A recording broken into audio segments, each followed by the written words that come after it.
सूर्यचंद्र वरुण M मिरविती देवी कुबेरही तैसेची जो सर्वज्ञानी दयागण मुनी हृदयी ज्याचे करीती ध्यान त्याचे बुद्धी उपाधी करून मिथ्या भान मदची माझी होतसे ज्याच्या अज्ञानी भाषे जगत जसा दोरीवरी सर्प दिसत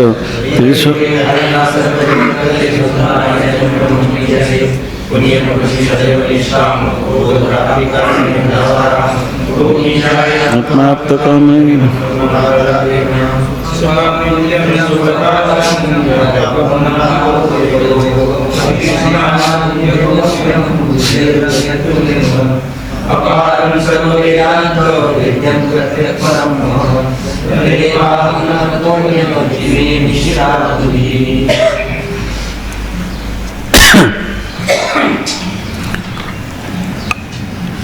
आतापर्यंत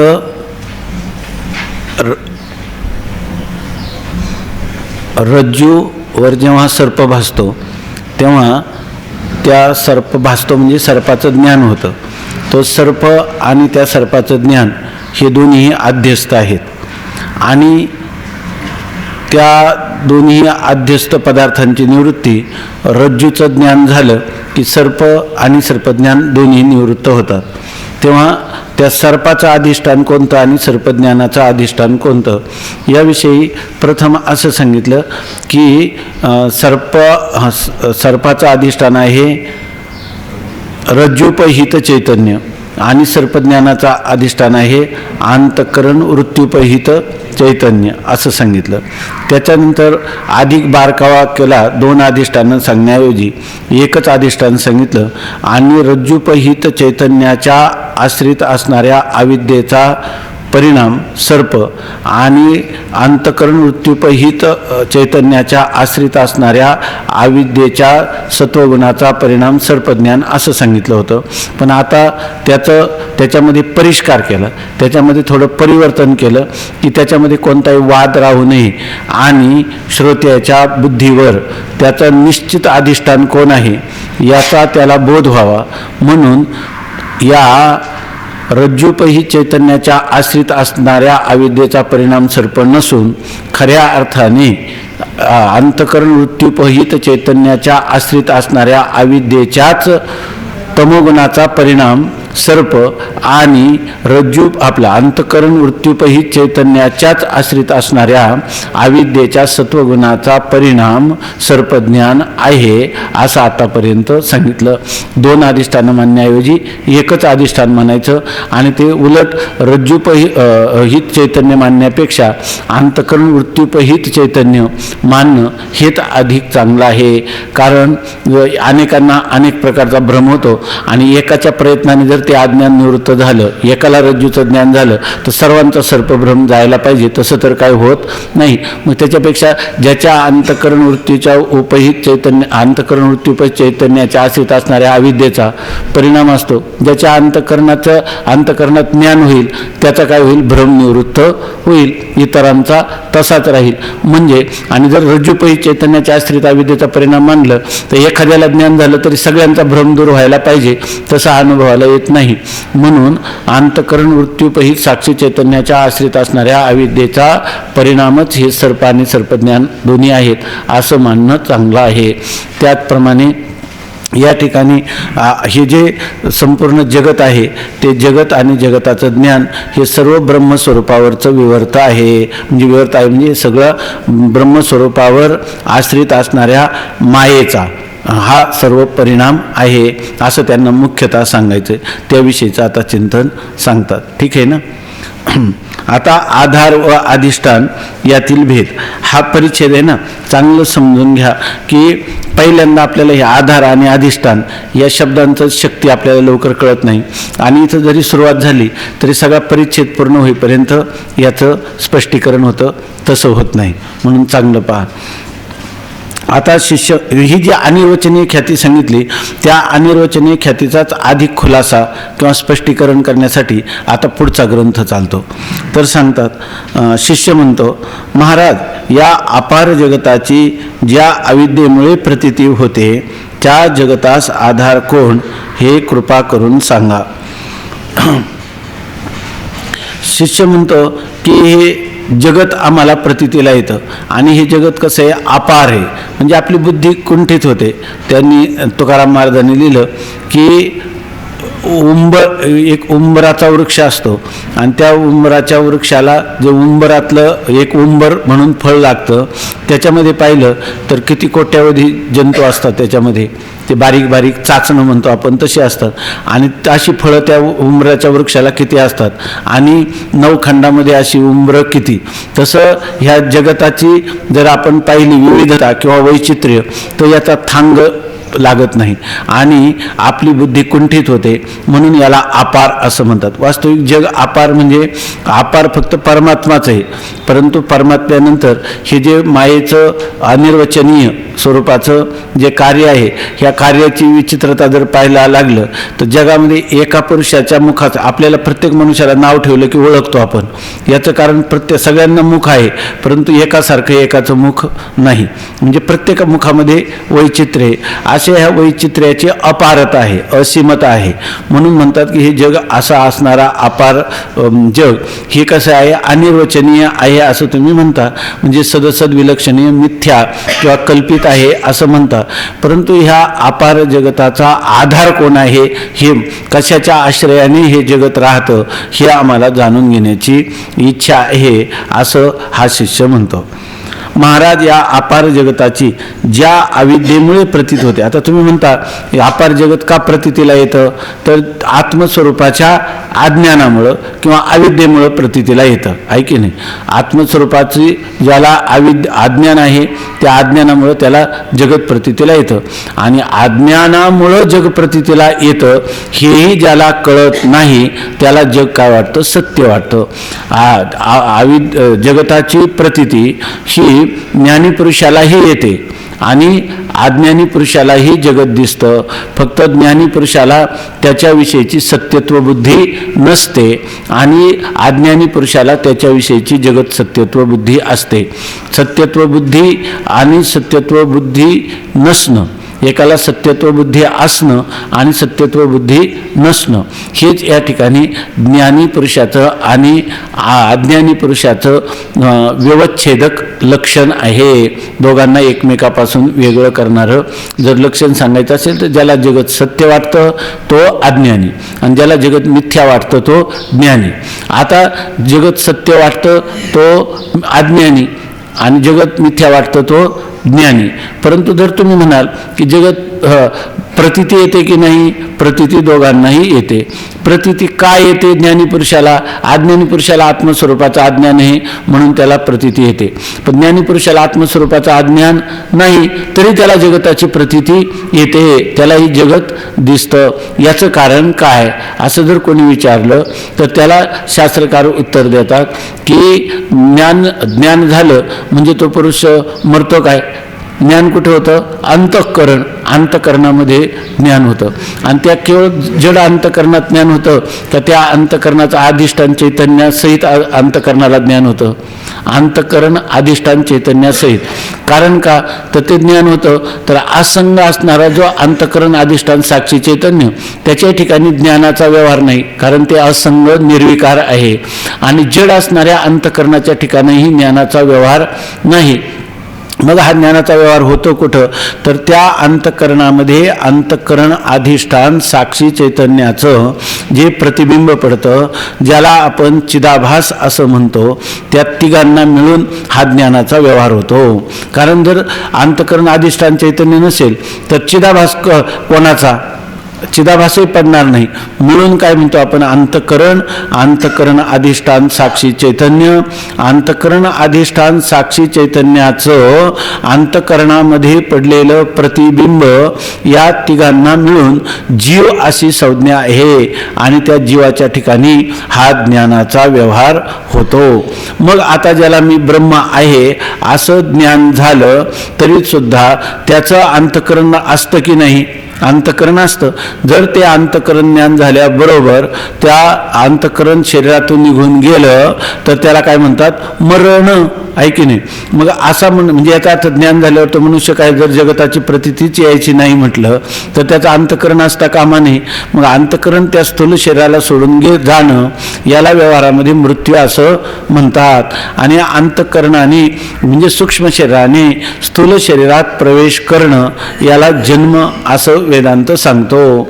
म्हणजे ज्ञान झाल्यावर जर समजा तुम्ही म्हणाल नाही पण त्याला प्रतीती आलीच नाही पाहिजे, म्हणजे याचा अर्थ ज्ञान झाल्यावर तो मरणच पावला पाहिजे, त्याच्या शरीरातून प्राणासहित हे सूक्ष्म शरीर काय निघूनच गेलं पाहिजे. म्हणजे तो ज्ञान हा काय व्हायला लागेल, रोग व्हायला लागेल, आहे की नाही. ज्याला ज्याला ज्ञान होतं तो मरतो. मग लोक ज्ञान संपादन करण्यासाठी प्रयत्न करतील का. कोणाला आगा मरो हा बोलणं साथी, मेलियावरी तरी रडती परी असते रातन गणिती गहिसपणे. मरण कोणालाही आवडत नाही, दुःख कोणालाही आवडत नाही. अशा वेळेला मग कोणी लोक याची साधना करतील का. आणि याच्यात विशेषतः काय झालं, मरण्यासाठी ज्ञानच पाहिजे काय. थंडी ताप किंवा वार्धक्याने शरीर जर्जरित होऊन स्वाभाविकपणे तो देह पडतच असतो, त्याला ज्ञान प्राप्त करण्याची गरज काय आहे. आणि ज्ञान प्राप्ती हा एक रोग व्हायला लागेल. मग असा तर काय अर्थ ग्रहण करता येणार नाही. मग त्याचा अर्थ असा आहे की ज्ञानी पुरुषाला अंतःकरण आहेच आहे, कारण जोपर्यंत त्याचं प्रारब्धाचं शिल्लक आहे तोपर्यंत प्रारब्धानुरूप सुखदुःखाचा भोग त्याला होणारच. आणि तो सुखदुःखाचा भोग झाला तो भोग कोणाला कळणार, मना सुखदुःखे कळावेती. मनाला जर सुखदुःख झाली तरच प्रारब्धाचा काय आहे भोग. आपलं थोडक्यात चिंतन असं की मन त्याच्या ठिकाणी राहणार की नाही, आणि ते कुठपर्यंत राहील, जोपर्यंत प्रारब्ध कर्मणाम काय प्रारब्ध कर्मणाम भोगाद एव क्षय. हा प्रारब्ध कर्माचा भोगानेच काय होतो, क्षय होतो. म्हणजे जेव्हा त्याचं प्रारब्ध भोगून संपेल त्यावेळेला ते शरीर जे आहे त्याचे जे प्राण आहेत ते प्राण आता दुसऱ्या शरीरात किंवा लोकांतराला जाणार नाही. इह एव समविलीयन्ते, ते या ठिकाणी आपल्या ब्रह्मस्वरूपाच्या ठिकाणी लीन होऊन जातात. हा त्याचा शेवटचा जन्म आहे. पण जरी त्याला ज्ञान झालं तरी प्रारब्ध आहे तोपर्यंत मात्र त्याला हे सगळे भोग होणार. भोग होण्यासाठी त्याला व्यवहार जोपर्यंत इंद्रिय आहेत, अंतःकरण आहेत तोपर्यंत त्या इंद्रियाद्वारा त्याला ज्ञान होणार आणि त्याला सुखदुःखाचे भोग हे होणारच. म्हणजे याचा अर्थ ज्ञानवान पुरुष. त्याचं कारण काय आहे की या ठिकाणी जर आरसा समोर धरला तर प्रतिबिंब पडणारच की नाही त्याच्यामध्ये. तसं आरसा समोर आला की प्रतिबिंब पडणार.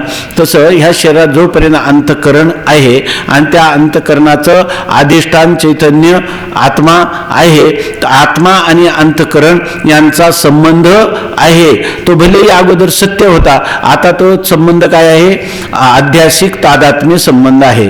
थोडक्यात काय, कायमची लक्षात ठेवा प्रक्रिया. म्हणजे आपल्याला कधीही जीवनामध्ये हा संशय वाटू नये जगत का दिसावं. याच्यामुळं काही जगत दिसलं म्हणून बंधनाला कारण होत नाही, जगत सत्य वाटलं ते बंधनाला कारण होतं. मग आता असं आहे की जोपर्यंत अंतःकरण आणि आत्मा यांचा आध्यासिक म्हणजे कल्पित असा तादात्म्य संबंध आहे तोपर्यंत जगताची प्रतीती ही येणारच. फक्त त्याच्यामध्ये सत्यत्व बुद्धी नसावी एवढाच त्याचा अर्थ आहे. मग ज्ञानी आणि अज्ञानी याच्यातला काय भेद आहे, तर एक ज्ञानवान आहे आणि एक अज्ञानी आहे, हाच त्याच्यातला भेद आहे. ज्ञानवान पुरुषाला जगत दिसण्याच्या बद्दल दोघांचं काय फरक आहे, डोळे याला आहेत डोळे त्याला आहेत, रूपाचं दर्शन दोघांनाही होणार. जसं आहे तसाच त्याचा सगळा व्यवहार होणार. अज्ञानी पुरुषाचा जसा व्यवहार तसाच ज्ञानी पुरुषाचा व्यवहार होणार. फक्त त्याच्या ठिकाणी सत्यत्व बुद्धीम जाहाती, तो फक्त सत्यत्व बुद्धीचा परित्याग केलेला असतो असं याचा अर्थ. तर आता इथं चिंतन याच्यासाठी चाललंय की ज्या अविद्येमुळे ही प्रतीती होते ज्या अविद्येमुळे कशाची प्रतीती होते, जगताची प्रतीती होते, तेव्हा त्या जगतभ्रमाला आधार कोण आहे हे मला समजावून सांगा अशा प्रकाराने शिष्य विचारतो. आता श्रीगुरु उत्तर देतात, बाबा रे, अजातवादाच्या दृष्टीने जगत नाहीच, विवर्तवादाच्या दृष्टीने तुझा आत्माच या जगतास आधार आणि अधिष्ठान आहे. आता खरं जर पाहिलं तर या ठिकाणी जगत हे मिथ्या आहे की नाही. मिथ्या पदार्थ जो आहे तो मिथ्या पदार्थ तत्वता उत्पन्नच झालेला नाही, फक्त त्याची सत्ता काय ती प्रतीती मात्र म्हणजे दिसणं एवढी त्याची सत्ता आहे. असणं ही सत्ता आहे त्याची, असणं ही सत्ता नाही, दिसणं प्रतीतीला येतो एवढीच त्याची सत्ता आहे. प्रतीतीला येतो म्हणजे ज्या काळात दिसतो तेवढाच तो पदार्थ आहे. जर आपण त्याला पाहिलं नाही तर तो पदार्थ देखील नाही, अशी खरी स्थिती आहे. त्याला म्हणतात अजातवाद. अजातवाद म्हणजे जात म्हणजे उत्पन्न होणं, अजात म्हणजे न जायते, जो उत्पन्न होत नाही. तेव्हा ह्या अजातवादाच्या दृष्टीनं पाहिलं तर संसार एक झाला होता हे तो समूळ मिथ्या वार्ता, पुढे होईल मागुता कदा कल्पांती घडेना. संसार नावाचा पदार्थ उत्पन्नच झाला नाही तर त्याचा आधार तुला काय सांगू. आधारावर जर एखादा पदार्थ असला, जसं वंध्यापुत्र आहे, तर त्या वंध्यापुत्राच्या आई वडिलांचं नाव सांगा, त्याची जन्मतिथी सांगा. ऐक, असं जर कोणी विचारलं, आता वंध्यापुत्र वांजेला संततीच उत्पन्न झाली नाही तर त्या पदार्थाचं जन्मदिवस काय सांगणार, आहे की नाही. त्या संततीचा वाढदिवस साजरा करायचा पण आम्हाला जन्मतिथी सांगा असं कसं म्हणता येईल. तसं श्रीगुरु आपल्या आत्मस्वरूपाच्या दृष्टीने वास्तविक त्याला स्थिती सांगतात. अजातवादाच्या दृष्टीने जगत झालंच नाही तर भाऊ तुला त्याचा आधार काय सांगणार असं म्हणतात. पण ते म्हणतात ही अजातवादाचं, हा अजातवाद सहसा कोणाला कळत नाही, पटत नाही. म्हणून हेच अजातवाद सांगण्यासाठी वेदांताने दुसरा एक वाद सांगितला, त्याला म्हणतात विवर्तवाद. आणि त्या विवर्तवाद, आता हे सगळे शब्द पुढे पुढे येतील आपल्याला, तर विवर्तवादाच्या दृष्टीने अजातवादाच्या दृष्टीने याचं उत्तर देता येत नाही. जगताचा आधार कोण याचं उत्तर देता येत नाही. परंतु सामान्य मनुष्याला ही शंका येत राहते, तेव्हा त्याच्यासाठी शास्त्र थोडं खाली येऊन सांगतं. पहिल्यांदा तर शास्त्र सांगतं न कश्चित जायते जीवाहा, जीव नावाचा पदार्थ उत्पन्न झाला नाही. संभवाहा अस्य न विद्यते, तो उत्पन्न होणं शक्य नाही. एतद उत्तमम सत्यम, हे सगळ्यात सत्यातलं सत्य आहे. यत्र किंचिन न जायते, या ठिकाणी काहीही उत्पन्न होत नाही. हा काय आहे, शास्त्राचा खरा सिद्धांत आहे.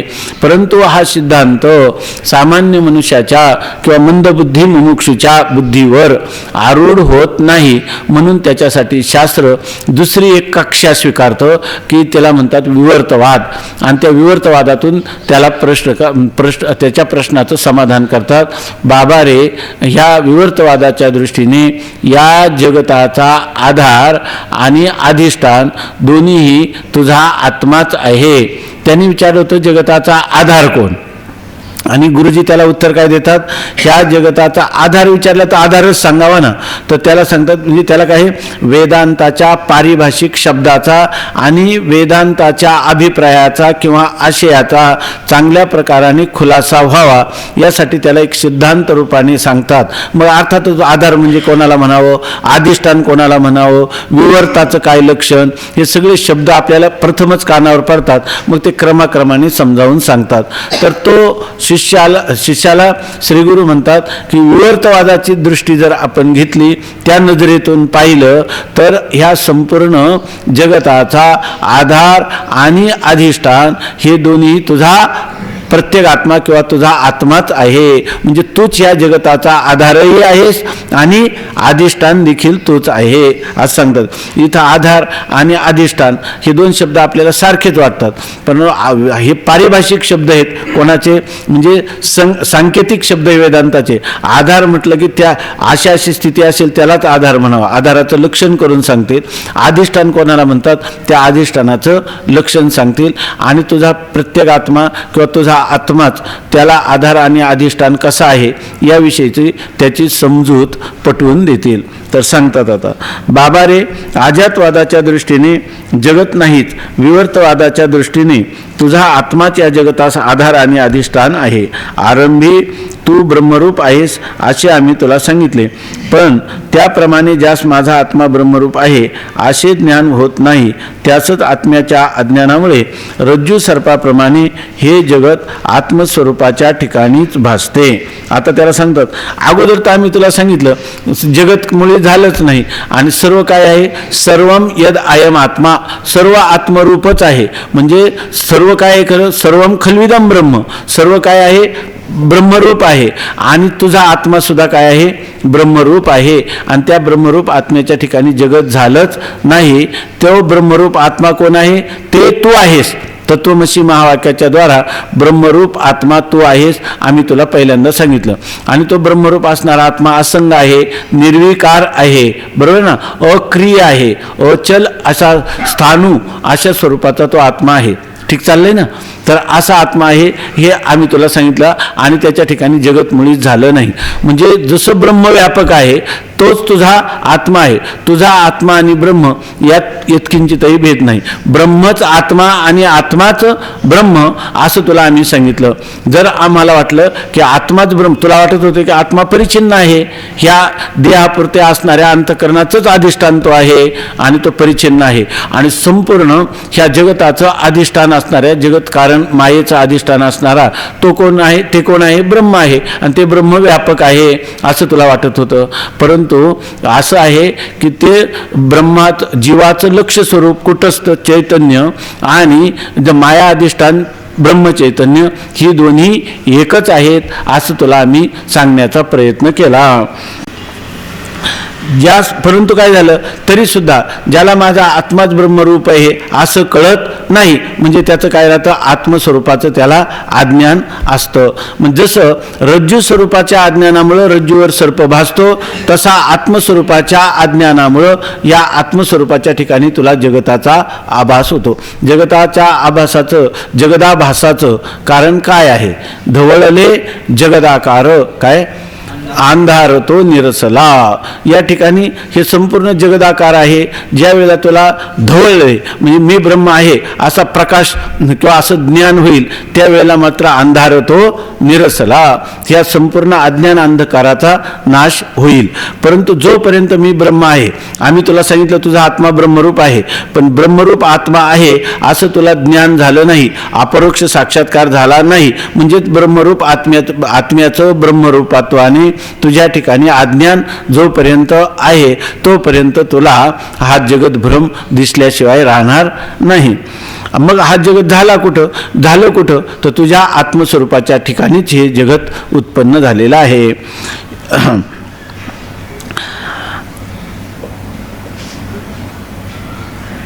ज्यास माझा आत्मा ब्रह्मरूप आहे असे ज्ञान होत नाही, त्यासच आत्म्याच्या अज्ञानामुळे रज्जू सर्पाप्रमाणे हे जगत आत्मस्वरूपाच्या ठिकाणी भासते.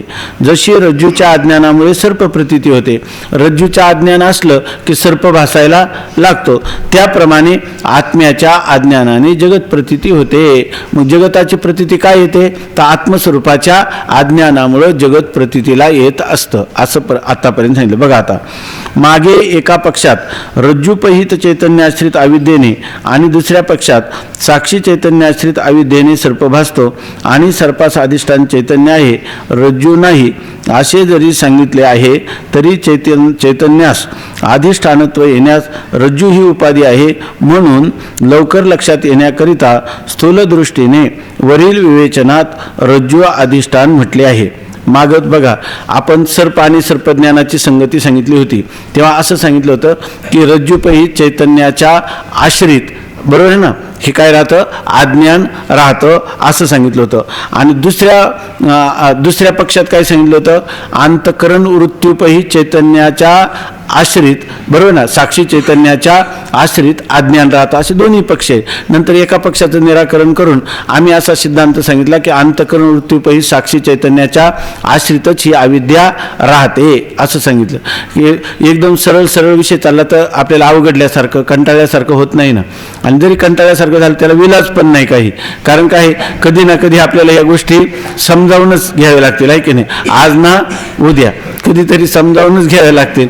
त्यामुळे त्यामुळं थोडंसं झोपेचा अंमल होऊ द्यायचा नाही. आलस्य शब्द ना, अलस शब्द आहे.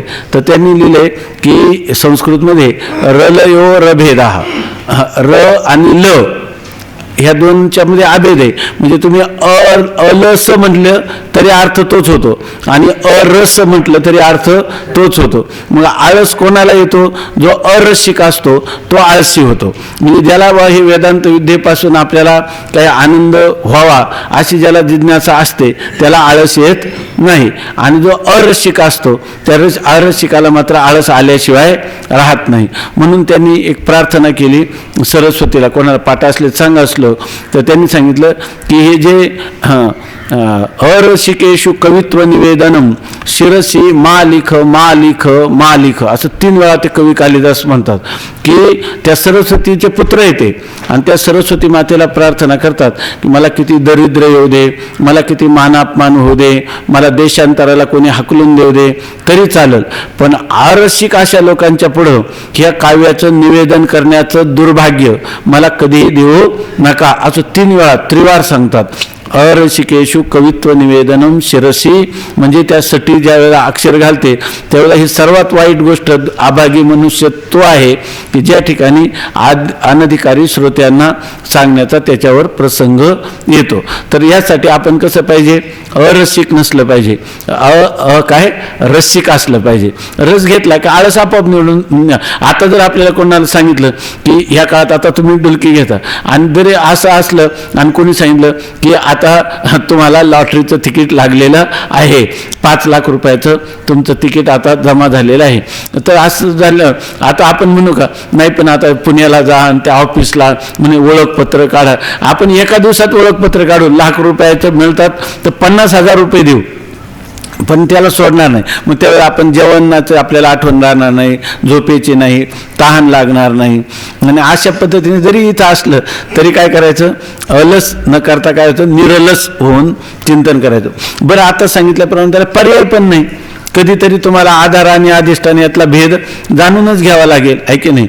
मग आता त्यांनी सांगितलं की आतापर्यंत आम्ही असं सांगितलं की हे जे संपूर्ण जगत आहे याला आधार आणि अधिष्ठान तुझा आत्माच आहे असं सांगितलं.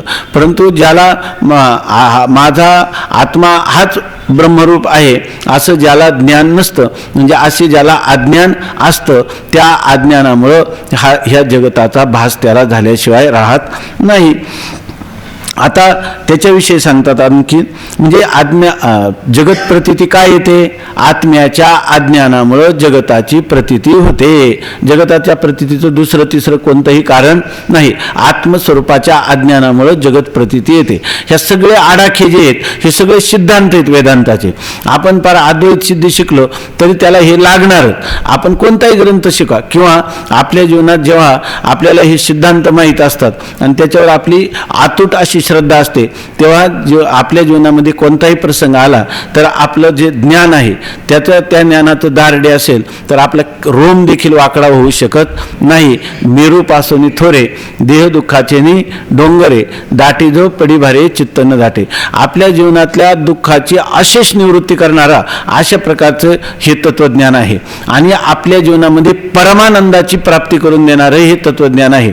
आणि आपल्या सर्वांना जर हेच फल अपेक्षित आहे तर आता नान्य हा पंथा विद्यते अयनाय, या ठिकाणी जाण्यासाठी दुसरा कोणताही पर्याय उपलब्ध नाही. बरं आपण आपला वेळ जातोच इथं बसलं म्हणजे, आहे की नाही? येण्याचे जे श्रम आहेत ते होतात, जाण्याचे श्रम ते सगळे होतात. मग सगळे श्रम घेऊनच आपण बसतो तर आता फक्त काय इथं एकदम त्याला ते काय तट्टू घोष होण्यापेक्षा कोणता घोडा म्हणतात त्याला? तेजा इशारती आणि तट्ट फोकावरी घेती. तेज घोडा जो असतो त्याला नुसतं हट म्हणलं की तो पुन्हा लगाम खेचेपर्यंत माघारी घेत नाही आणि तट्टा फोकावरी घेते. पावलाला तो काय करतो? त्या चापकाचा किंवा त्या काठीचा काय करतो? मार खातो, आहे की नाही? म्हणून आपल्याला कोणीही तट्टू घोष म्हणता कारण नाही. आणि पुन्हा माग सरलं तर ते काही गोष्ट सांगायचे स्वामी महाराज नाही मारुती बाबा सांगतात, तट्टू माझा रत्न घोष, आहे की नाही? आणि मागे सरे कोस कोस काहीतरी सांगतात. त्याच्यामध्ये जर त्याला काही केलं नाही तर माग सरतो. असं असं मागं यायचं नाही, त्याच्यामध्ये आपण हळूहळू एक एक प्रक्रिया पुढे जायचं.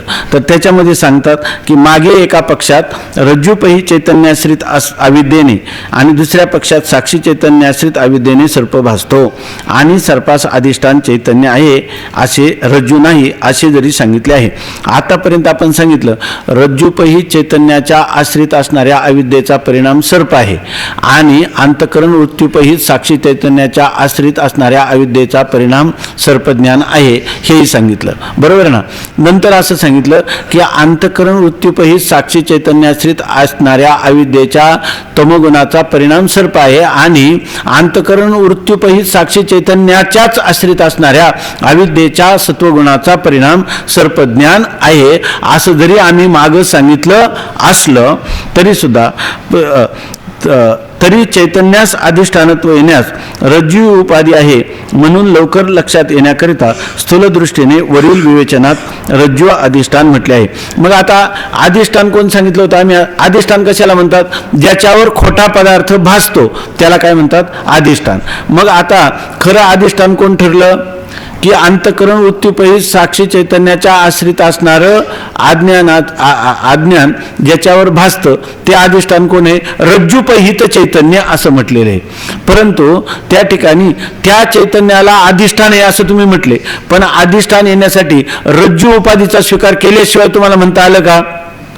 त्या रज्जूपही चैतन्याच्या आश्रित असणारं जे अज्ञान आहे ते अज्ञान भासलं आणि ते कोणावर भासलं? चैतन्याच्या आश्रयाने भासलं. मग ज्याच्यावर ते भासलं त्याला काय म्हणतात? अधिष्ठान. खोटा पदार्थ ज्याच्यावर भासतो त्याला म्हणतात अधिष्ठान. मग अधिष्ठानत्व कोणाला आलं? चैतन्याला आलं. पण चैतन्याला असं अधिष्ठानत्व आलं का जेव्हा त्याच्याकडून रज्जू उपाधी टाकली तेव्हा आलं?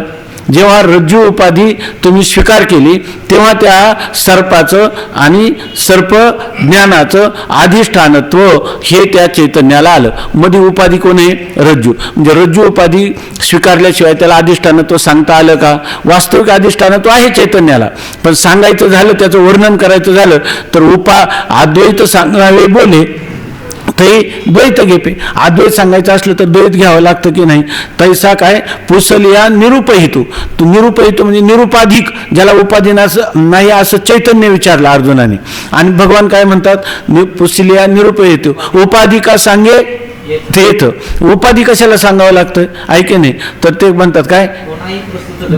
हे ऐशे कोणाही प्रस्तुत गमे जरी. असं कोणालाही वाटेल की अर्जुन विचारतो शुद्ध चैतन्याचं स्वरूप ज्याच्या ठिकाणी कोणता उपाधी वेगळे तुम्ही निर्विकार काहीच संसार तुम्हा नाही ऐसे मज करूनही ठेवा नारायणा समूळ वासना नुरवावी. असं आम्हाला निरुपाधिक स्वरूपाचं तत्वज्ञान अपेक्षित आहे. आणि भगवान काय सांगतात की या ठिकाणी लगेच नुसतं चैतन्याला माया उपाधी सांगितलं तरी चालत नाही. त्याला सांगतात की आकाशाला जशी घट उपाधी लागली आणि मग तसं सांगतात की चैतन्याला माया उपाधी लागली. माया उपाधी करायचं आणि मायोपहित चैतन्याचं ज्ञान करायचं. वास्तविक ज्ञान कोणाचं करायचं? चैतन्याचं. पण ते असंग निर्विकार चैतन्य शुद्ध बुद्ध मुक्त स्वभावान सच्चिद आनंद अद्वय स्वरूप आहे असं म्हणल्याने काय झालं? फक्त आमच्या कानातून गेलं. आहे की नाही? या कानातून आतमध्ये घालायचा प्रयत्न केला तर आकार कोणताच होईना. आहे की नाही? मग नाही तर मग काही ह्या कानातून त्या कानावाटं गेलं, अंतकरणात काही गेलंच नाही. काय झालं त्याचा काही आम्हाला उपयोगिता नाही.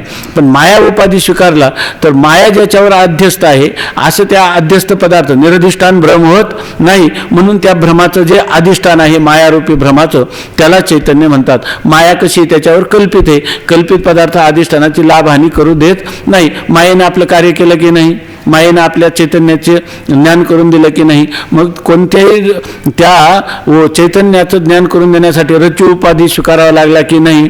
मग आता हे तुम्हाला सोपं पडलं की नाही? म्हणून आम्ही इथून पुढं प्रत्येक वेळेला रज्जूपहित चैतन्याच्या आश्रित असणाऱ्या अविद्येचा परिणाम सर्प आहे असं म्हणण्याऐवजी तो सर्प भासला असं म्हणण्याऐवजी आम्ही काय म्हणू? रज्जूवर सर्प भासला. पण आम्हाला कळून चुकलंय. रज्जूवर सर्प भासला नाही, रज्जूपहित चैतन्यावर भासला. पण आम्ही स्थूल मानाने तुमच्या बुद्धीवर आरूढ व्हावं म्हणजे मंद मुमुक्षु असला किंवा स्थूल बुद्धीचा पुरुष असला तरी त्याला ह्या चैतन्याचा चांगल्या प्रकाराने बोध व्हावा, ओळख व्हावी यासाठी आम्ही तुम्हाला इथून पुढे स्थूल मानाने काय म्हणत जाऊ? रज्जूवर सर्प भासला.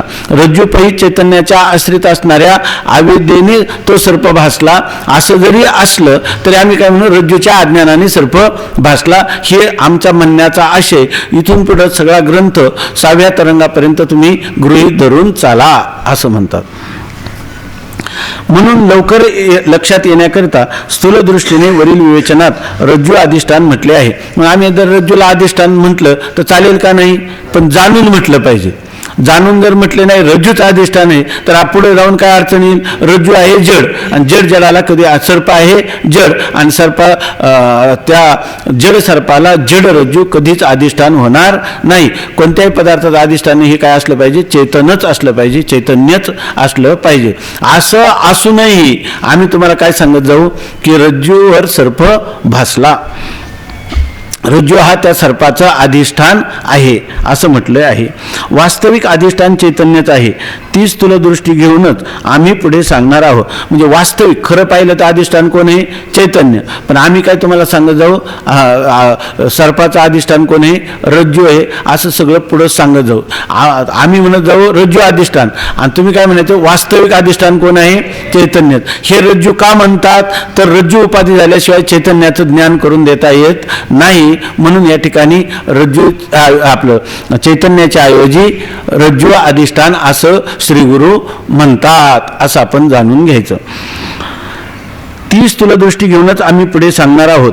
जसा मिथ्या सर्पाचा आधार व अधिष्ठान रज्जू आहे त्याप्रमाणे मिथ्या जगताचा आधार आणि अधिष्ठान तुझा आत्माच आहे. त्याला सांगतात की मिथ्या सर्पाचा अधिष्ठान कोण आहे, रज्जू आहे. तसा ह्या मिथ्या जगताचा आधार आणि अधिष्ठान, इथं त्यांनी विचारलं होतं अधिष्ठान, परंतु गुरु काय पुन्हा पुन्हा दोन शब्दाचा प्रयोग करतात. ह्या जगताचा आधार आणि अधिष्ठान तुझा आत्माच आहे. तसा ह्या मिथ्या सर्पाचा आधार आणि अधिष्ठान रज्जू आहे.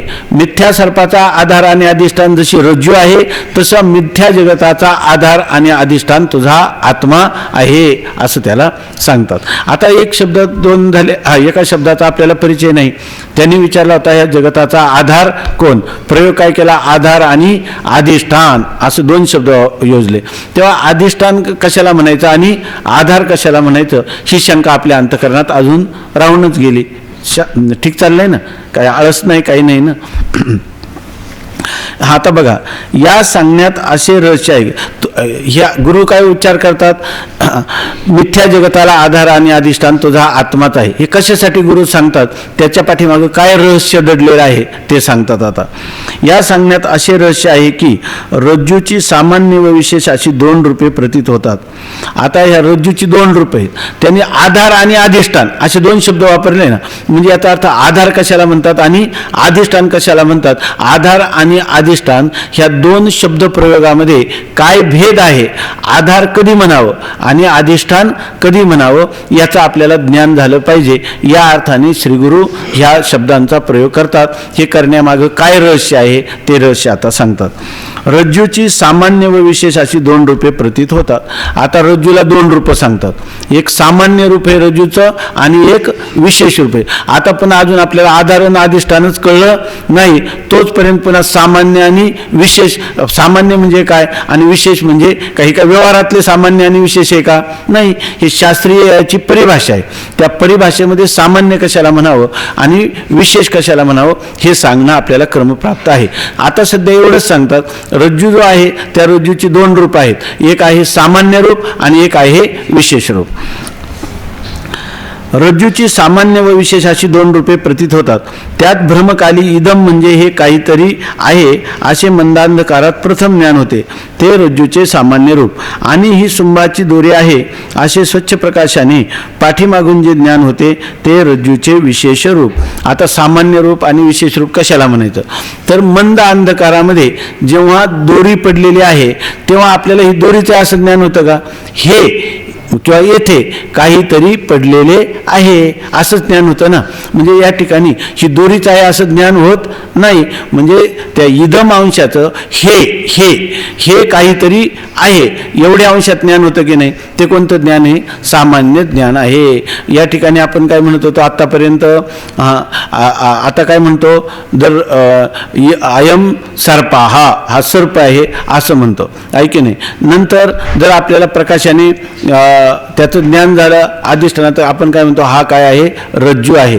तर हे काहीतरी पडलेलं आहे असं जोपर्यंत आहे ते ज्ञान नाही. काय हे ह्या पदाने इथं काहीतरी आहे असं आपलं ज्ञान आहे. मग आता काय म्हणतो होतं, हा सर्प आहे, हा आणि आहे दोन्ही आहे की नाही. आणि जेव्हा आपल्याला रज्जूचं ज्ञान झालं तेव्हा काय म्हणतो हा रज्जू आहे किंवा ही रज्जू आहे. तर त्याच्यामध्ये बदल कुठं झाला, हे आणि आहे मध्ये बदल झाला नाही. पुन्हा खाली सुद्धा सर्प बनायला लागला तरी सुद्धा हे आणि आहे जसं तसंच आहे की नाही. अगोदर ही रज्जू म्हणतो, हा सर्प म्हणत होता आणि आता काय म्हणतो ही रज्जू आहे. परंतु हे आणि आहे दोन्ही राहिलेच की नाही.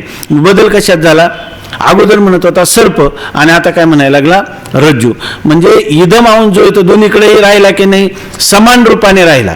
म्हणून त्याला काय म्हणतात सामान्य. रज्जूचं कोणतं ज्ञान झालं, सामान्य रूपाने. म्हणजे इदम रूपाने जे ज्ञान झालं त्याला काय म्हणतात सामान्य रूपाने.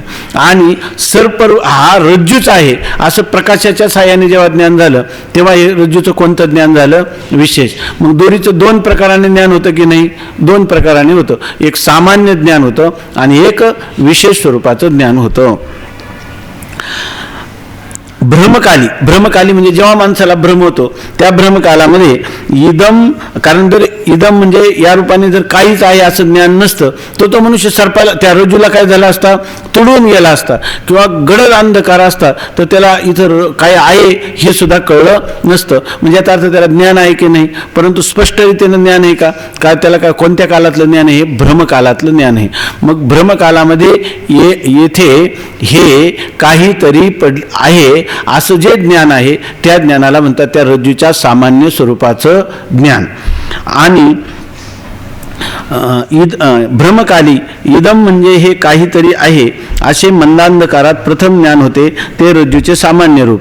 आणि सुंभाची दोरी आहे असे स्वच्छ प्रकाशाने पाठीमागून जे ज्ञान होते ते रज्जूचे विशेष रूप. आणि नंतर काय कळतं, अहो हा सर्प नसून ही काय आहे, सुंभाची 3 पदरी वळलेली दोरी आहे असं जे आपल्याला त्या सुंभाचं प्रत्यक्ष ज्ञान होतं प्रकाशाच्या साह्याने.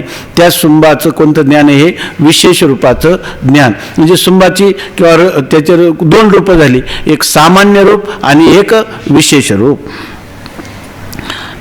रज्जूचे सामान्य ज्ञान सर्पज्ञानाशी ऐक्य होऊन आयम सर्पाहा म्हणजे हा साप आहे असे ज्ञान होते. आता इथून पुढे चांगलं बघा, आपल्याला काय होतं, रज्जूची किती रूप आहेत, 2 रूप आहे, रूप आणि विशेष रूप. आता भ्रमामध्ये आपल्याला जेव्हा हा सर्प आहे असं म्हणतो तेव्हा ते सामान्य ज्ञान जे होतं, पूर्वीचं कोणतं, इदम अस्ति हे आहे असं जे ज्ञान होतं ते सामान्य ज्ञान होतं. आता ज्या वेळेला आपल्याला हा सर्प आहे असा भ्रम होतो त्यावेळेला ह्या सामान्य ज्ञानाचा त्या सर्पाशी काय होतो, अभेद होतो. म्हणजे ते सर्प ज्ञानाशी काय होतं, मिळून राहतं. रज्जूचे सामान्य ज्ञान सर्पज्ञानाशी ऐक्य होऊन, अगोदरचं कोणतं ज्ञान होतं, रज्जूचं सामान्य ज्ञान. आता सर्पाचं ज्ञान जेव्हा भ्रमकालात झालं तेव्हा ते सामान्य ज्ञान त्या सर्पज्ञानाशी एकरूप झालं की नाही, का तिथून ते वेगळं झालं.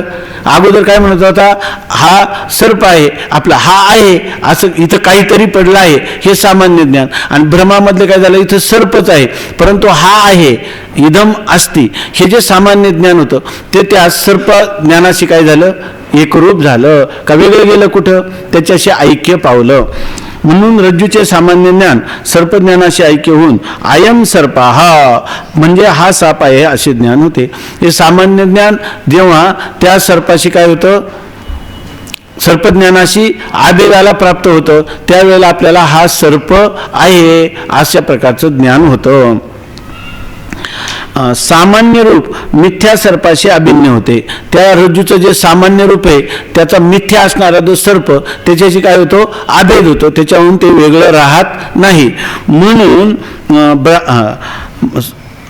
विरोध करीत नाही, उलट त्याचा विरोध करता का, की सर्पाचा विरोध करतं का, उलट सर्पाचा भ्रम करून देण्याला मदत करतं. म्हणजे सामान्य ज्ञान, बरोबर आहे ना, त्या भ्रमज्ञानाशी विरोधी नाही, किंवा सामान्य ज्ञान हे भ्रमज्ञानाच्या विरोधी नाही का, उलट भ्रमज्ञान करून द्यायला पोषक आहे, साधक आहे की नाही, पोषक आहे किंवा साधक आहे. एवढं कळलं ना. पुढं बघा आता. म्हणून आता बघा, सामान्य कशाला म्हणायची व्याख्या सांगता. आपण म्हणतो ना, सर्पाची 2 रूप आहेत. कोणते? एक सामान्य रूप आणि विशेष रूप. आता ही गोष्ट आतापर्यंत आपल्याला कळल्यानंतर सामान्य रूप कशाला म्हणावं हे आता सांगतात की भ्रांती ज्ञानाशी अभिन्न होऊन भ्रांती ज्ञानाचे वेळीही प्रतीत होते ते सामान्य रूप असा नियम करण्यास हरकत नाही. आता याचा अर्थ काय? सामान्य रूप कशाला म्हणायचं? आताच आपण रज्जू सर्पाचा दृष्टांत पाहिला. हा सर्प आहे, त्याच्यामध्ये हा आहे, हे कोणतं रूप आहे? सामान्य रूप आहे की नाही. आणि सर्प काय आहे? भ्रम किंवा भ्रमज्ञान. सर्पाचं ज्ञान काय आहे? भ्रमज्ञान. मग आता सांगतात की भ्रांती ज्ञानाशी अभिन्न होऊन, म्हणजे भ्रांती ज्ञानाशी ते सामान्य ज्ञान काय होतं? आभेदाला प्राप्त होतं, त्याच्याशी काय होतं? एकरूपतेला प्राप्त होतं. आणि भ्रांती ज्ञानाच्या वेळीही प्रतीत होते. जेव्हा तुम्हाला भ्रांती ज्ञान होतं त्यावेळेला या सामान्य ज्ञानाची प्रतीती होते. अगोदर भ्रांती ज्ञानाच्या पूर्वी काय होतं? सामान्य ज्ञान म्हणजे काय? भ्रांती ज्ञानाच्या पूर्वी आहे, बरोबर ना. पण जेव्हा भ्रांती ज्ञान होतं तेव्हा त्याच्याशी ते काय होतं? एकरूप होतं. भ्रांती ज्ञानाच्या वेळी जे असतं ते त्याचं काय त्याला काय म्हणतात? त्या पदार्थाचं सामान्य रूप. एकतर काय होतं? भ्रांती ज्ञानाशी अभिन्न होऊन भासतं, आणि भ्रांती ज्ञानाच्या वेळीही जे भासतं किंवा प्रतीतीला येतं ते त्याचं सामान्य रूप असा नियम करण्यास हरकत नाही. सामान्य रूप कशाला म्हणायचं? भ्रांती ज्ञानाच्या वेळी जे अभिन्न, त्याच्याशी भ्रांती ज्ञानाशी जे अभिन्न होतं आणि भ्रांती ज्ञानाच्या वेळीही ज्याची प्रतीती येते. भ्रांती ज्ञानाशी जे विरोध करीत नाही ते त्या पदार्थाचं काय आहे? सामान्य रूप. मग रज्जूचं सामान्य रूप कळलं की नाही? आपल्याला कळलं.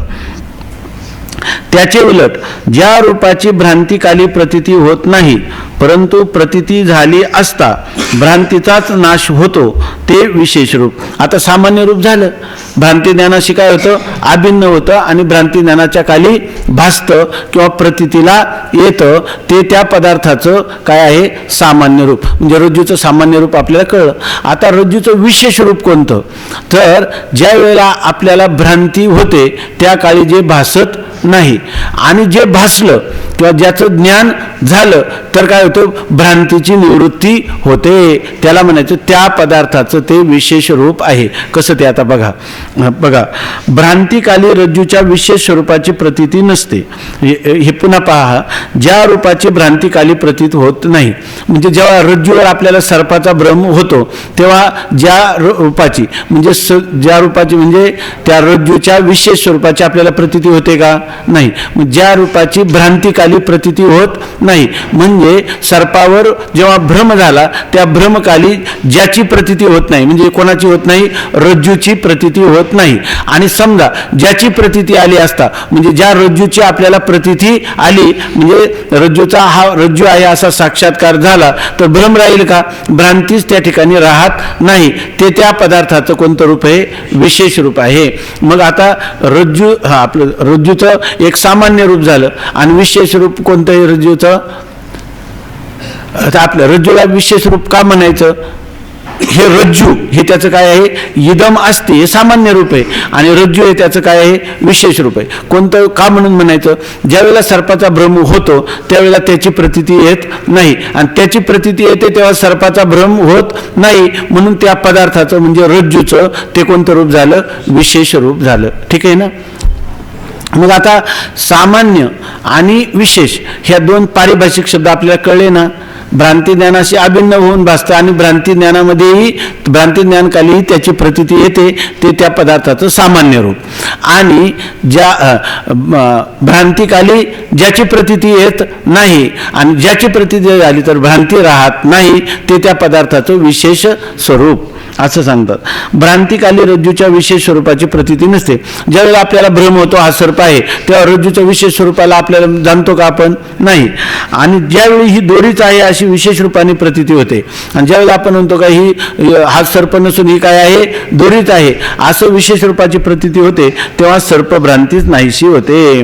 म्हणून ज्याच्या प्रतीतीने भ्रांती नष्ट होते ते विशेष रूप, किंवा तुम्ही असंही म्हणू शकता विशेष रूप कोणतं, ज्याची प्रतीती झाली का भ्रमच नष्ट होतो त्याला म्हणायचं विशेष रूप. मग रज्जूची प्रतीती झाली का सर्प नष्ट होतं की नाही, म्हणून त्या रज्जूला काय म्हणायचं, त्याचं विशेष रूप. आणि भ्रांती ज्ञानकाली जर त्याचा नाश होत नसेल, उलट भ्रांती ज्ञानाशी ते अभिन्न होऊन भासत असेल आणि त्या रूपाची प्रतीती येत असेल भ्रांती ज्ञानकाली, ते त्याचं काय म्हणायचं, रज्जूचं सामान्य स्वरूप. आणि विशेष स्वरूप कोणतं, की ज्या काळात रज्जू रूपाने आपल्याला दिसत नाही त्यावेळेला भ्रांती होत असते, आणि रज्जू रूपाने ज्ञात झाला की भ्रांतीची निवृत्ती होत असते, म्हणून ते त्याचं कोणतं रूप आहे, विशेष रूप आहे.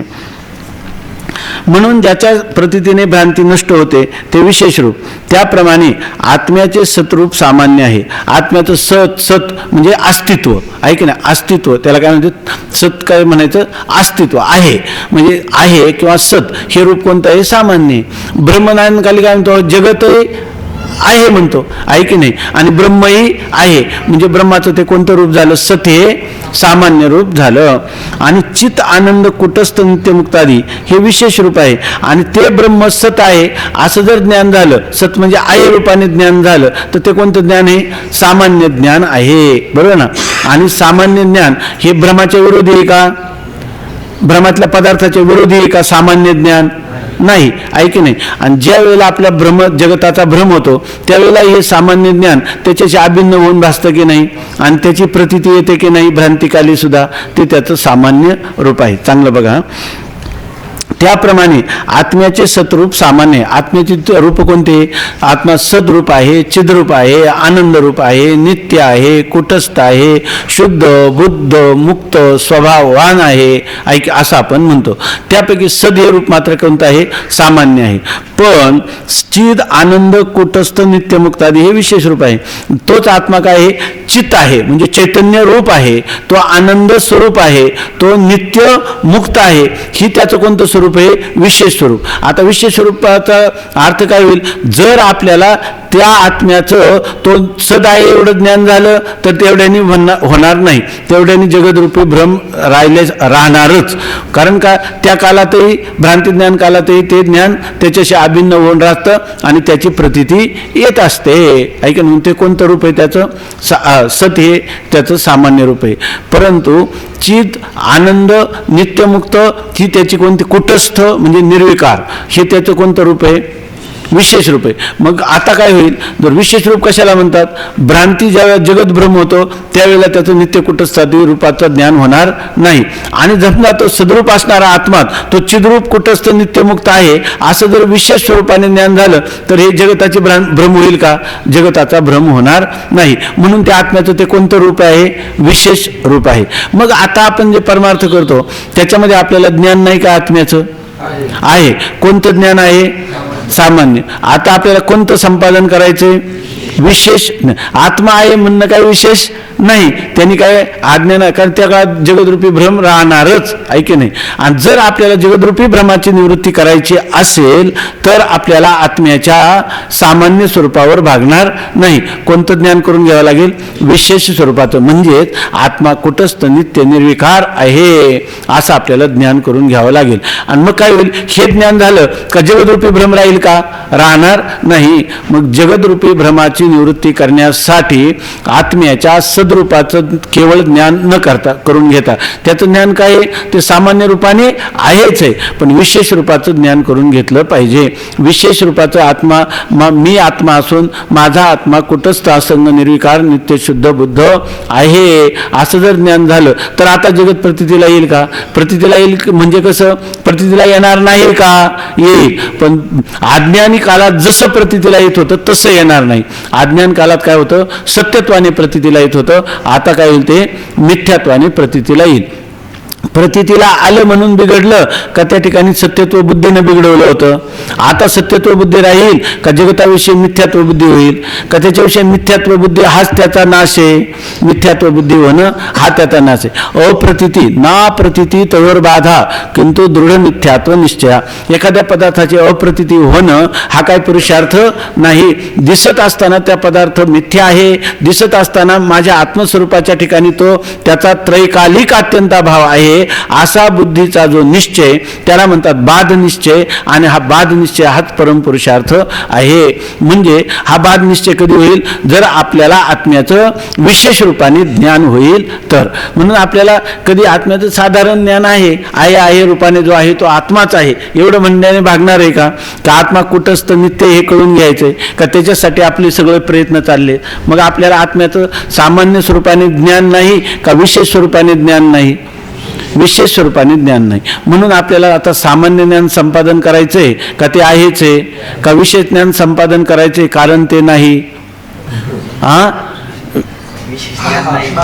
विशेष स्वरूपाचं ज्ञान नाही म्हणून ते आपल्याला आता संपादन करायचं. बघा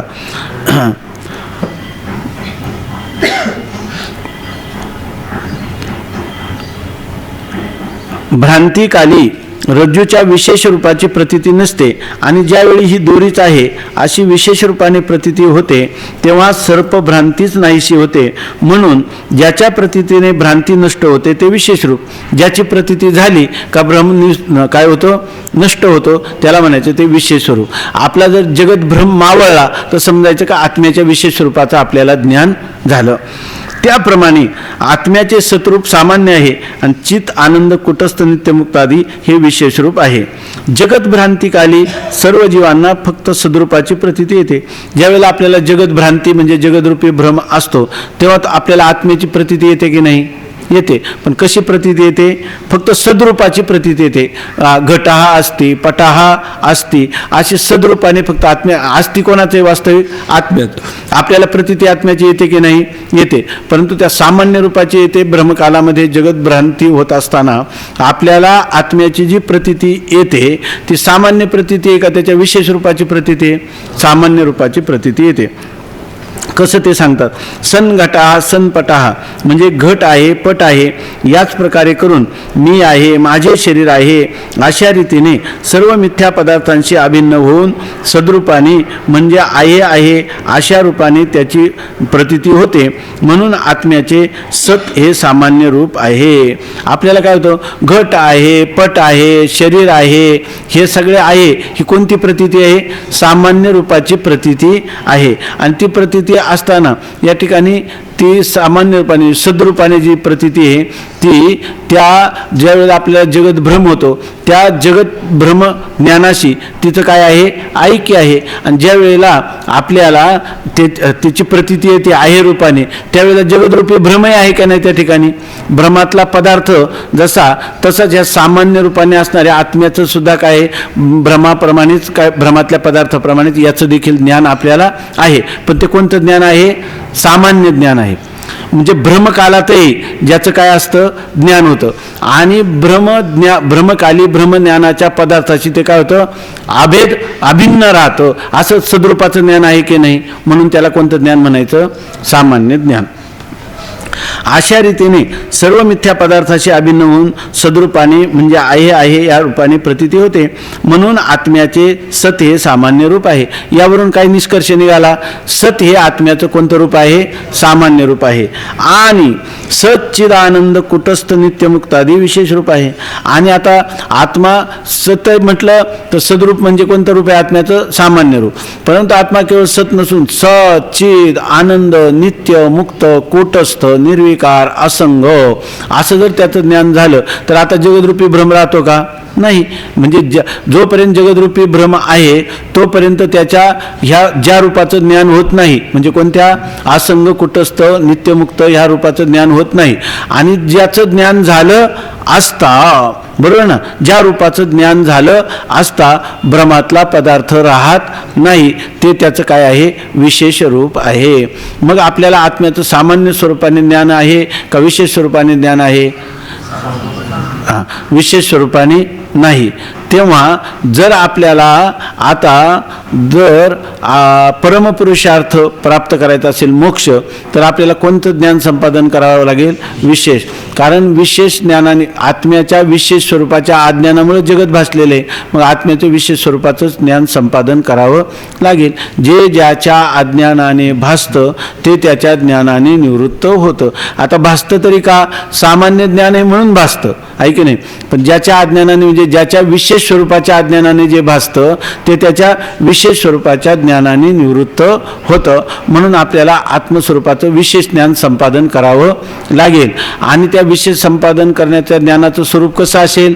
ते ज्ञान नित्य कुटस्थ असंग आणि चिद्रूप आणि आनंदरूप असेल किंवा असं आहे.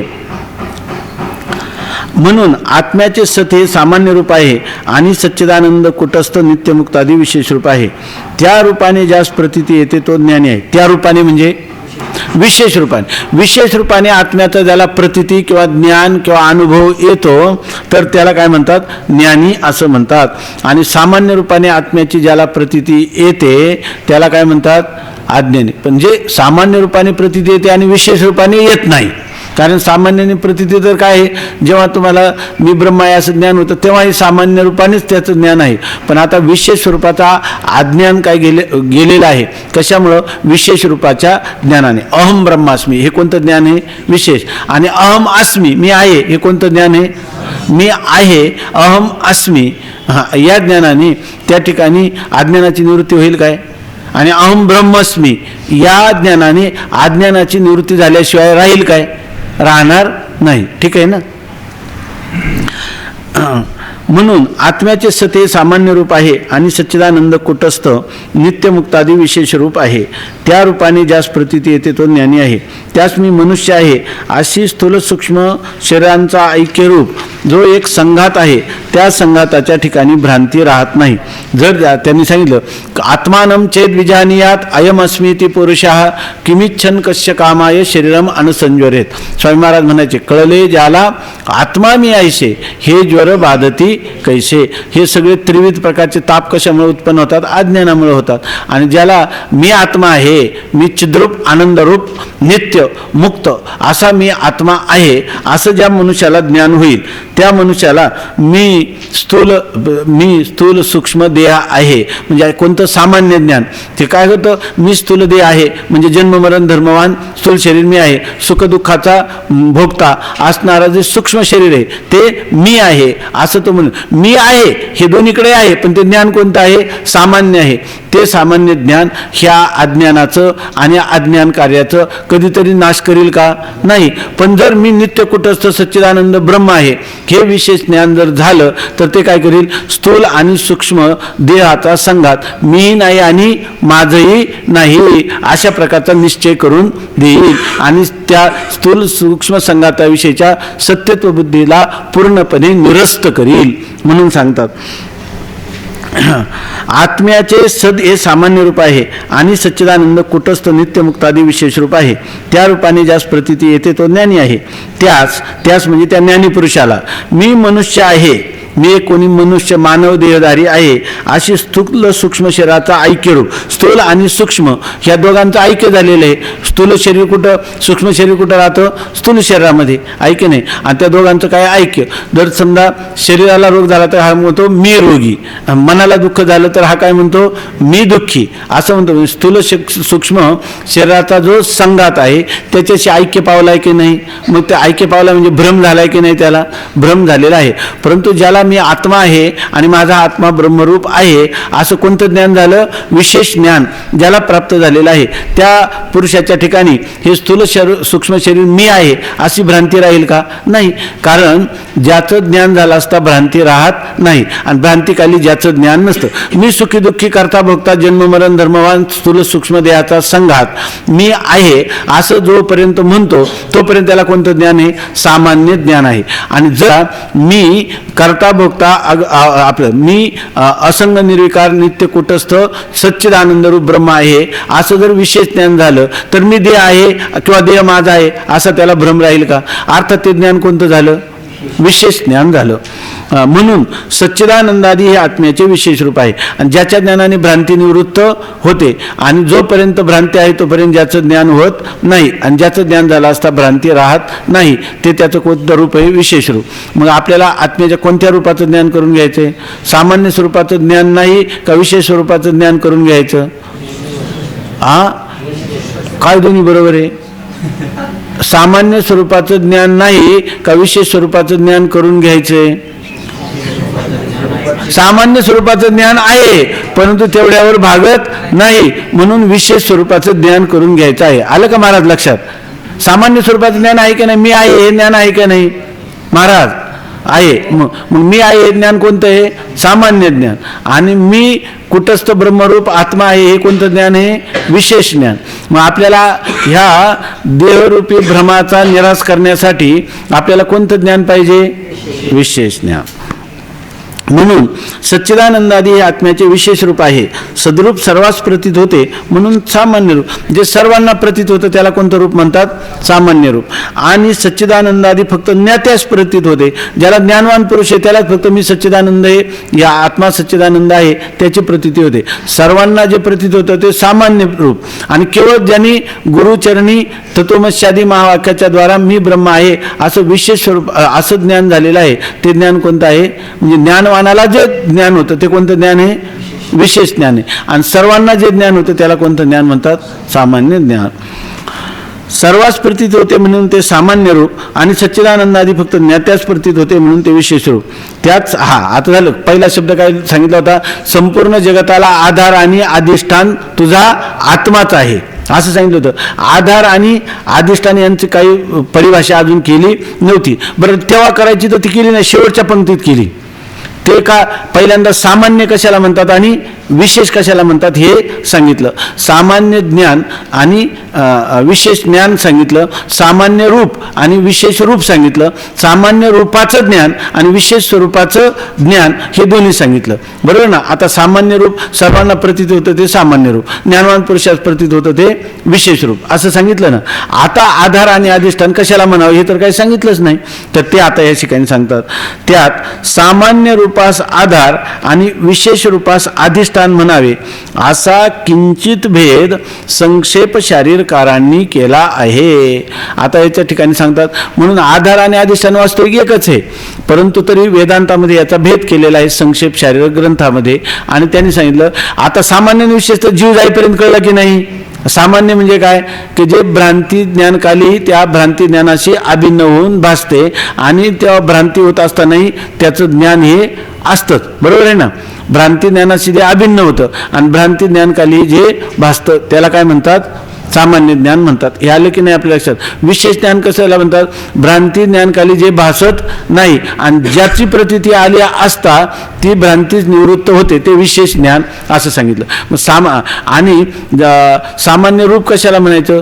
ज्याचं सर्वांना भान होतं त्याला काय म्हणायचं? सामान्य रूप. आणि ज्याचं ठराविक ज्ञानवान पुरुषाला भान होतं ते त्या आत्म्याचं कोणतं हे? विशेष रूप असं सांगितलं. आता आधार आणि अधिष्ठान याविषयी सांगतात की सामान्याला आधार म्हणायचं. सामान्याला काय म्हणायचं? आधार. आत्मा सामान्य आहे का नाही सर्वांमध्ये? मग तो आधार आहे की नाही? आणि पुन्हा अधिष्ठान कशाला म्हणायचं? तर सामान्याला आधार म्हणायचं आणि विशेष रूपाला काय म्हणायचं? अधिष्ठान. म्हणजे ज्याचं ज्ञान झालं असताना भ्रमनिवृत्त होतो मग अधिष्ठान त्याला काय म्हणतात? सामान्य. आणि सामान्याला जिकडं आपलं त्याला काय म्हणतात? विशेष. आणि त्या विशेषाचं इकडं नाव काय आहे? अधिष्ठान. मग आत्मा आधार आहे का आत्मा अधिष्ठान आहे? ह्या जगतभ्रमाला अधिष्ठान आत्मा आहे की नाही आणि आधार कोण आहे?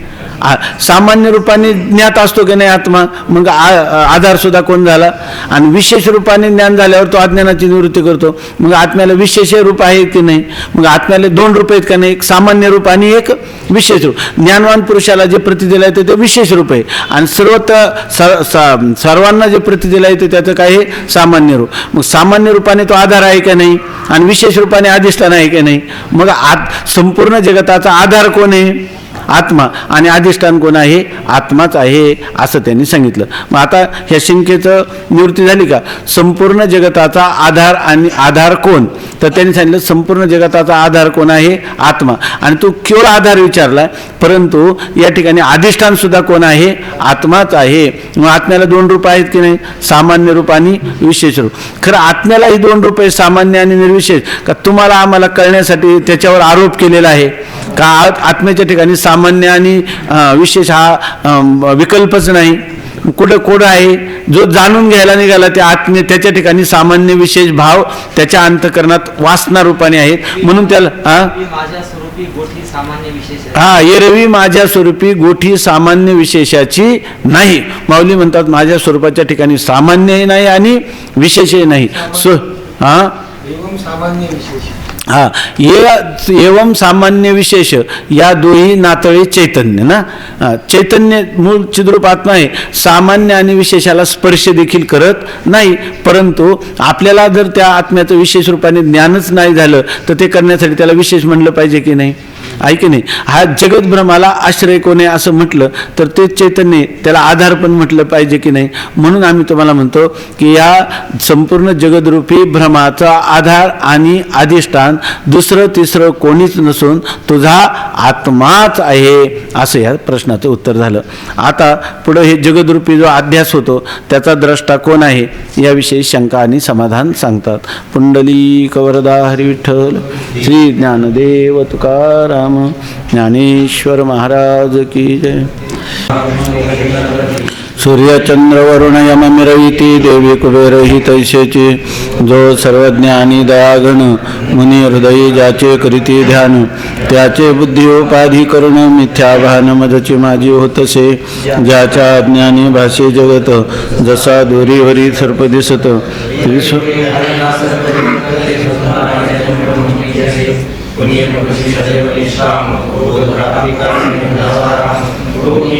आत्माप्त कामय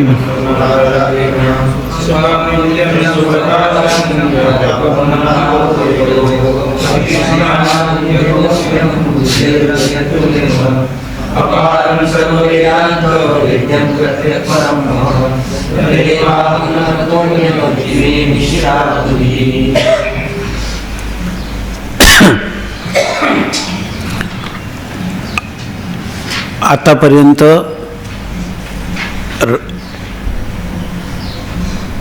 रज्जूवर जेव्हा सर्प भासतो तेव्हा त्या सर्प भासतो म्हणजे सर्पाचं ज्ञान होतं. तो सर्प आणि त्या सर्पाचं ज्ञान हे दोन्ही अध्यस्त आहेत आणि त्या दोन्ही अध्यस्त पदार्थांची निवृत्ती रज्जूचं ज्ञान झालं की सर्प आणि सर्पज्ञान दोन्ही निवृत्त होतात. तेव्हा त्या सर्पाचं अधिष्ठान कोणतं आणि सर्पज्ञानाचं अधिष्ठान कोणतं याविषयी प्रथम असं सांगितलं की सर्पाचं अधिष्ठान आहे रज्जूपहित चैतन्य आणि सर्पज्ञानाचा अधिष्ठान आहे अंतःकरण वृत्त्युपहित चैतन्य असं सांगितलं. त्याच्यानंतर अधिक बारकावा केला, 2 अधिष्ठानं सांगण्याऐवजी एकच अधिष्ठान सांगितलं आणि रज्जूपहित चैतन्याच्या आश्रित असणाऱ्या अविद्येचा परिणाम सर्प आणि अंतःकरण वृत्त्युपहित चैतन्याच्या आश्रित असणाऱ्या अविद्येच्या सत्वगुणाचा परिणाम सर्पज्ञान असं सांगितलं होतं. पण आता त्याच्यामध्ये परिष्कार केला, त्याच्यामध्ये थोडं परिवर्तन केलं की त्याच्यामध्ये कोणताही वाद राहू नये आणि श्रोत्याच्या बुद्धीवर त्याचं निश्चित अधिष्ठान कोण आहे याचा त्याला बोध व्हावा. म्हणून या रज्जूपही चैतन्याच्या आश्रित असणाऱ्या अविद्येचा परिणाम सर्प नसून खऱ्या अर्थाने अंतःकरण वृत्त्युपहित चैतन्याच्या आश्रित असणाऱ्या अविद्येच्याच तमोगुणाचा परिणाम सर्प आणि रज्जू आपला अंतःकरण वृत्त्युपहित चैतन्याच्याच आश्रित असणाऱ्या अविद्येच्या सत्वगुणाचा परिणाम सर्पज्ञान आहे असं आतापर्यंत सांगितलं.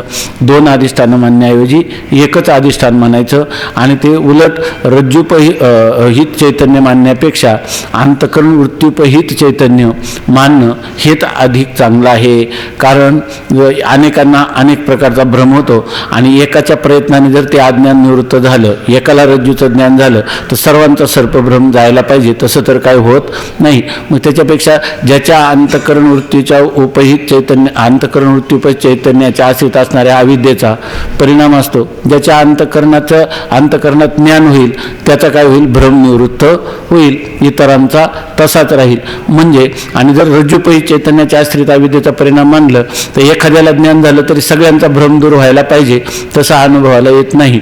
म्हणून अंतःकरण वृत्तीपहित साक्षी चैतन्याच्या आश्रित असणाऱ्या अविद्येचा परिणामच हे सर्प आणि सर्पज्ञान दोन्ही आहेत असं मानणं चांगलं आहे.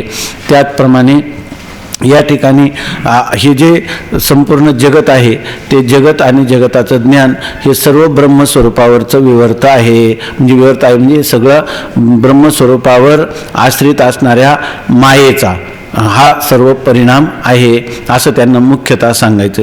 त्याविषयीचं आता चिंतन सांगतात. ठीक आहे ना. आता आधार व अधिष्ठान यातील भेद हा परिच्छेद आहे ना, चांगलं समजून घ्या की पहिल्यांदा आपल्याला हे आधार आणि अधिष्ठान या शब्दांचं शक्ती आपल्याला लवकर कळत नाही, आणि इथं जरी सुरुवात झाली तरी सगळा परिच्छेद पूर्ण होईपर्यंत याचं स्पष्टीकरण होतं, तसं होत नाही. म्हणून चांगलं पहा. आता शिष्य ही जी अनिर्वचनीय ख्याती सांगितली